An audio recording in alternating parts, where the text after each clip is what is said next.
மிக மோசமான ஒரு காலகட்டத்திலே தமிழ்நாடு இருக்கிறது என்பதை புரிந்து கொண்டு இடதுசாரிகளும் பிசிக போன்ற அமைப்புகளும் உடனடியாக ஒரு நல்ல முடிவுக்கு வர வேண்டும்.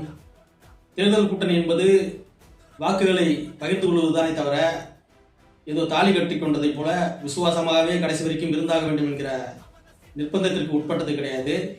மாநிலத்தினுடைய நலனுக்காக இது போன்ற தொங்கு சட்டசபை அமைக்கப்படும் பொழுது அதிலே அணிமாறி பங்களிப்பு செய்வது அவசியமான ஒன்றுதான். அதுதான் கடந்த கால நடைமுறையும் கூட.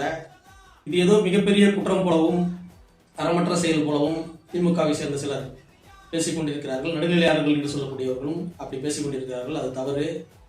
உண்மையாகவே பாஜக தமிழ்நாட்டிலே கால் ஊன்றக்கூடாது என்கிற அக்கறை திமுகவுக்கு இருக்குமேயானால் அவர்கள் எங்கள் அணியிலிருந்தும் தாவேகாவுக்கு ஆதரவு தரப்படும் பட்சத்திலே பாஜக வருவது தவிர்க்கப்படுமானால் அதை நாங்கள் ஆதரிக்கிறோம் என்றுதான் கூறியிருக்க வேண்டும். ஆனால் அப்படி திமுகவில் இருந்து ஒரு நபர் கூட அப்படி பேசவில்லை.